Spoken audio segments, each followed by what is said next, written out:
To remain updated with the latest business news, click on the bell icon. Presented by Ebix Cash. हर खुशी के लिए काफी है.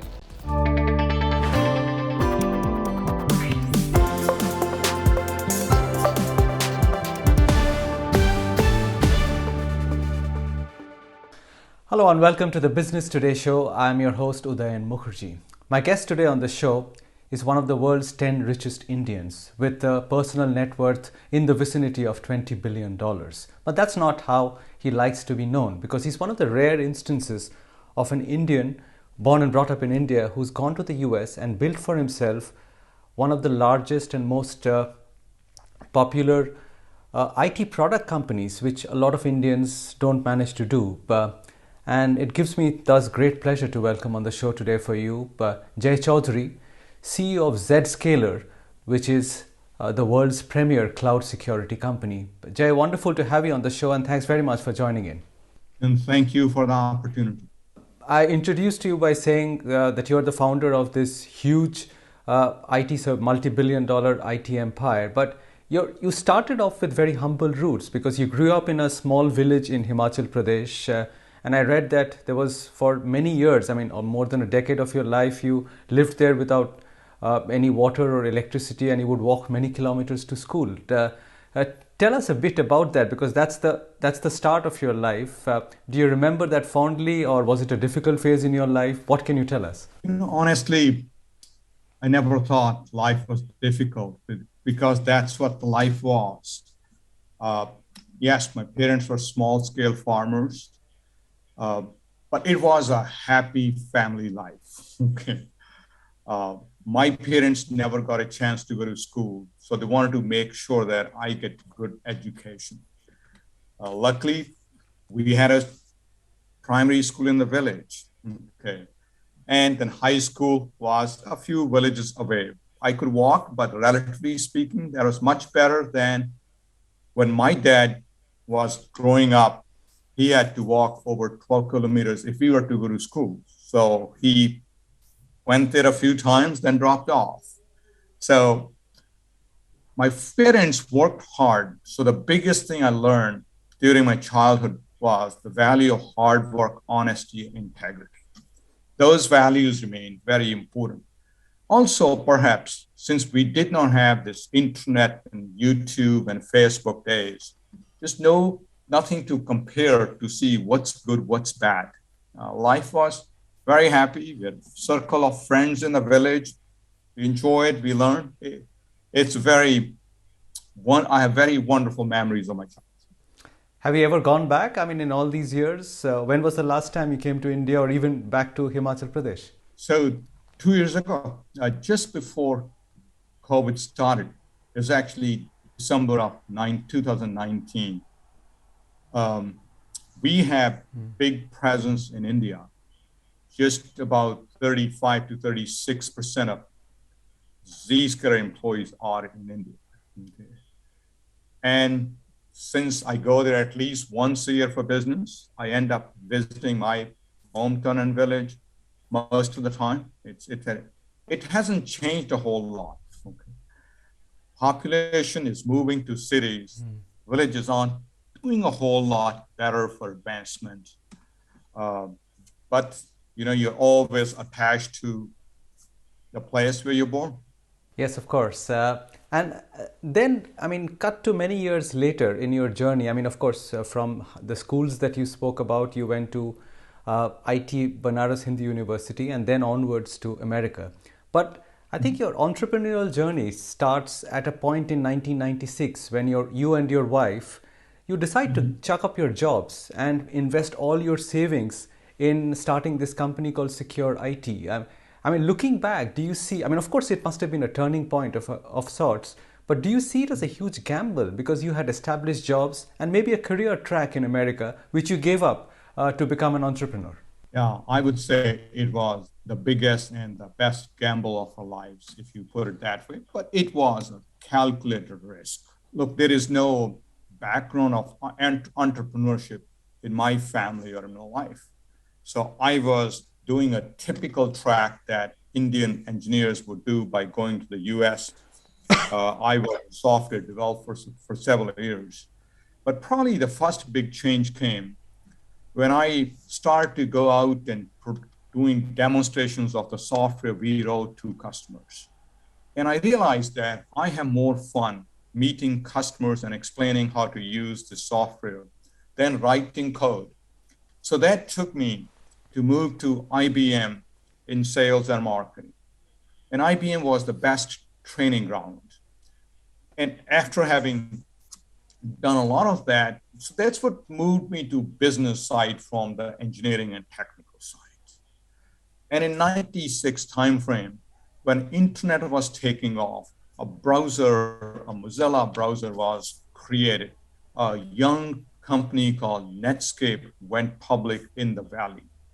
And I was reading about it. I'm a curious reader. I'm a learner. I like to learn things and I go deep.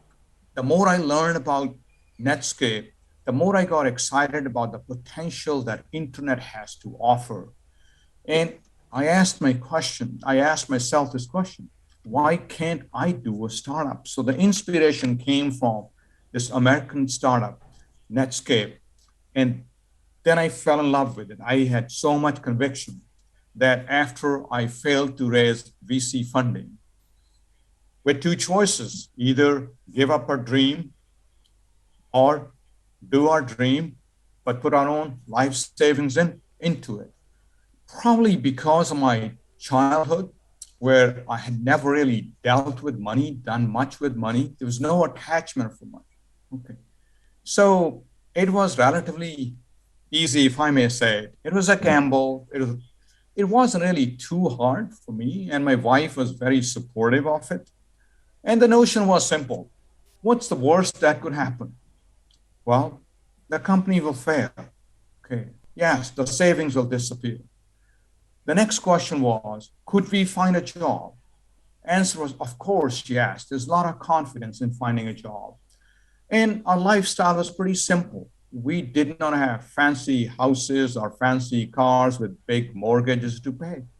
So we moved on and never looked back. In fact, probably maybe a little bit bold decision for us was for Jyoti and I both to quit our jobs to do it together. It was like burning the bridges. So there's no turning back. It's interesting to hear you say all this because, a whole generation of Indians today are probably where you were in 1996, minus the venture capital bit, because that has opened up and there is easy recourse to money, which you did not have then. But they're all smitten by this bug of this new digital transformation and of creating these companies, these fintechs and edtechs, and they are turning into unicorns rather overnight. How do you see this whole revolution playing out in India from your vantage point? I think I'll make 2 points. Number one, I think India is very capable of doing the startup world. Look, Indians in the US have done it very well. There are a number of stats out there, somewhere about a third of the startups in the US or perhaps in the Valley are led by Indians. So they really know how to do it well. Now, China has created lots of startups, a number of successful startups. So the question I have been asking for several years, why aren't Indians doing the same thing in India? They are actually more capable, they're more equipped, they're more experienced. It's good to see that startup wave is actually growing at a pretty rapid pace in India. I think they can do well. The valuations may be a little overhyped at this stage, but the companies that actually end up generating revenues and sales will succeed. The hype goes away. But just like in any startup world, out of 100 companies, 10 will become quite successful. Another 10 will do okay. The remaining 80% disappear. And that's okay. That's what happens in America as well. But those companies that become successful, they create lots and lots of jobs. It's wonderful. It's encouraging to hear you say this because, as you said, India versus China. China went on to create large IT product companies which were of a global scale, which India never did till recently. We were more focused on the services, the back end of it. But do you now see Indians creating IT companies, digital companies of global scale? Those kind of brands sitting in India? I believe it's very, very possible. And India actually has some business connections, good business understanding as well. So I think it's very likely. I mean, probably China had some advantage of closed markets and whatnot, which India did not, or India hasn't. And that's okay. I would rather have more freedom and more opportunities to do things. But it's very possible. The revolution of this digital transformation is in the very early stage. It's happening at a faster and faster pace. I think one of the advantages India has is that we are used to a lot more adversity, right? I mean, we know how to tackle, how to do things, how to work hard, how to go the extra mile. I think any society, as it starts getting wealthier and wealthier, a little bit sense of entitlement starts coming in. Okay. And people ask for more than they're really willing to put into. I like to say startups, it's not about getting rich quick. If you really start your company by thinking so, most of the time you will be disappointed. And startups are about really going after a passion or dream which you believe in. If you do so, you can carry on. Your mind starts working. You start figuring things out very creatively and you become successful. Now, back to your journey. We spoke about Secure IT, but that's not the only company between Zscaler and Secure IT, you also had Cypher Trust, you had Core Harbor, you had Air Defense. In a sense, it looks like you're a serial entrepreneur. So the question which I have for you is Zscaler one more of these companies, startups that you have founded? And in a sense, could you be open to selling it at some point if you got the right offer? Or is something different about Zscaler? Zscaler is very different. It was created to be the lasting company. Let me explain a little bit more. I really never had a plan to create multiple companies in a sequence. Secure IT was the first one. First one is always very special because you put everything into it. And it became very successful. And then VeriSign acquired it. And the most satisfying thing for me was all of my employees had stock options, 70 of the 80 employees in this company, and became millionaires with the stock options. This was a big news in Atlanta at that time. It was very satisfying. It happened pretty rapidly. It happened without any ups and downs a whole lot. And I said, wow, was Secure IT a fluke? Or can I really build a company systematically? That's one of the reasons that led me to say, let's do it again. And now, this time, I did not need to go after raising funding from any venture capitalist. I could afford it. I could do it. In fact, it was an opposite issue. I said, I can only put so much money in one company. Let's do multiple, but let's do it like having kids. You stagger them a year or two apart. So I ended up starting 3 companies. It is good luck, it is good timing, great teams. They've all became successful. But I will tell you that doing 3 companies is much harder than doing one company because it needs all the focus and energy. So when all 3 got acquired, just like most startups get acquired, this time I said, I don't want to do one more startup and sell it. I want to do something big, something lasting, and what will be the need in the next 10 years? What's the next big opportunity in IT? So sitting at that time, even in 2008, internet was a big source of information. And we were seeing SaaS companies like Salesforce and NetSuite coming up. In fact, I used those companies in my startups to run my business starting in 2001 when each was under 10 million in annual sales. So I was a big fan of SaaS software. And we are all getting mobile. So for me, the big next stage for the next 10, 12, 20 years would be applications should be in the cloud, users should be able to work from anywhere. And then to provide security, you couldn't do the old way of doing security. We call it network security, which is using firewalls like a moat in front of a castle. You're out, you're not safe, inside you're safe. This model that started in early 90s was pretty good when applications sat in your data center and employees sat in the office.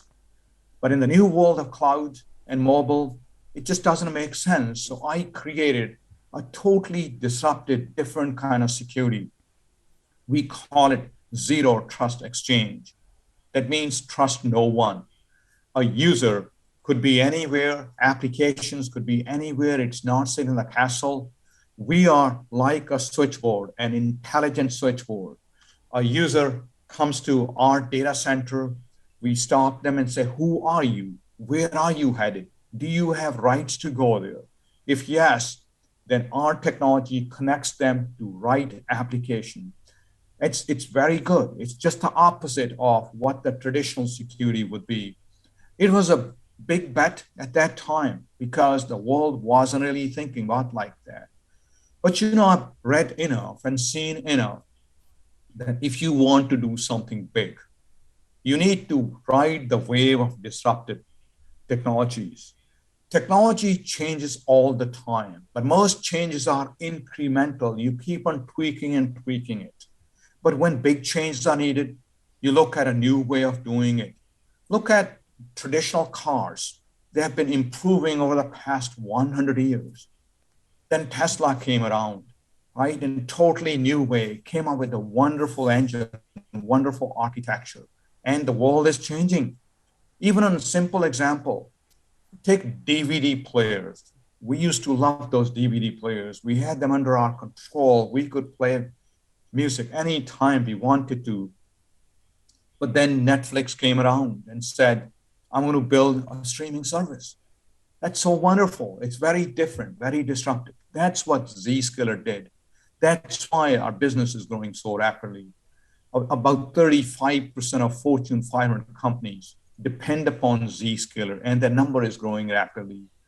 Recently, we passed $1 billion in annual recurring revenue, which was a big milestone for me personally. My big milestones were get Zscaler to $100 million in sales, then to billion, and the next target we're shooting for is $5 billion.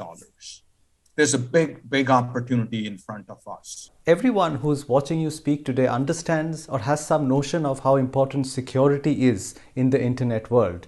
But what talks to them even more directly is the issue of data security. With so much going on in the world today around that, where do you see is the fine line between usage of data, misuse of data? Because of late there has been an instance of the Supreme Court of India asking for a probe into spyware called Pegasus being used to spy into individuals' data. How do you see all these problems affecting general people like us? So first of all, yes, data should be secured because data just can't be sold off for advertising and all that stuff. So there are two aspects of securing the data. The companies like Zscaler and Salesforce that charges for its services. Yes, customer data or logs may sit with us. It's our job to make sure it is safe and secure. We don't need to sell that data for advertising and whatnot. Okay, that's why our customers, our enterprises trust us. Okay, they trust Salesforce, they trust Microsoft for Office 365. I think then there are consumer companies who offer free services, and then they collect your data, and they need to make money somehow. So they basically that data gets used for advertising and whatnot. So that's where a lot of issues around Facebook and Google come around. We don't really need to deal with that. So that's point number one. Point number two, for enterprise data, how far should government go? Now, government should have some regulations to make sure cloud providers or cloud security providers do keep the customer data safe. Okay. But where the line could start going too far is when government starts creating regulations that are overreaching. Anything that's overreaching creates burden on businesses, on companies that are providing cloud services. It can slow down things. So I think it's the right balance that's needed. Overreach becomes a problem. I mean, most countries struggle doing business in China because of some of these too many regulations.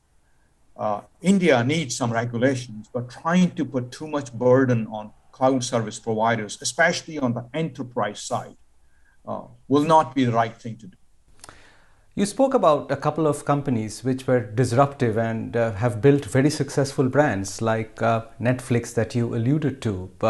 Who are the people who you really admire in the internet world or the digital world, in America or in India or anywhere? Yeah, I have had lots of heroes, people I look up to, I read about, I follow.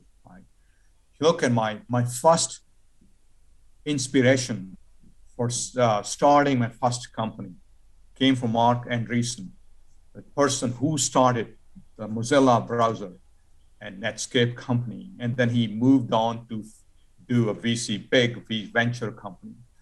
That was my first inspiration. My second inspiration came from Salesforce, because when I started Zscaler, I wanted to build the Salesforce of cloud security. So Mark Benioff was the second person who gave me lots of inspiration.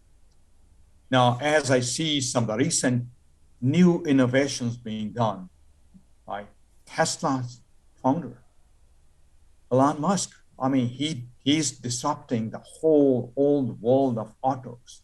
They've done some amazing things out there.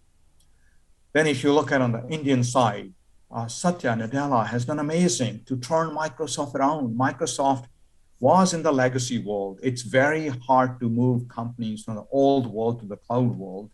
And Satya did it in a very, very impressive way. Then we have Sundar driving Google. It's amazing how well these leaders are doing. So a lot of learning and inspirations come from these leaders. And finally, for a man who's so wealthy, I mean, you're worth between $15-20 billion yourself. You don't like to talk about that too much. I hear that you don't flaunt your wealth, you live fairly frugally, and you don't like people talking about how wealthy you are. What does wealth mean to you? Because at the end of the day, you've created this enormous wealth for yourself over a lifetime, over 2 decades. I'll share with you a story. After I came to the US, first time I went back was after almost 4 years. Okay. At that time, I mean, there's no phone system in my village, so I couldn't really call my parents or brothers or sisters. Yes, we sent letters. And after I went back, I went to my high school because I had so much attachment for my high school. So I had a little talk and Q&A, and this one student asked me this question. And he said, how happy is an average American as compared to an average Indian? Okay. That simple question was so thoughtful. I said, wow, I had to think about it for 30 seconds. And then my answer was, an average American is much wealthier than an average Indian, but I don't think an average American is much happier than an average Indian, because happiness is a state of mind. Okay? I recalled my childhood. I was so happy in my childhood. I have fond memories of being happy without any of the materialistic things. I think the world has become a little bit more materialistic. Some of the YouTube videos, Facebook, all that stuff, people start looking at it. But happiness is truly a state of mind, right? It's been wonderful talking to you, Jay. I wish you all the best and Zscaler great success, even greater success in the years to come. Thank you very much for your time today. Thank you for this opportunity. Goodbye.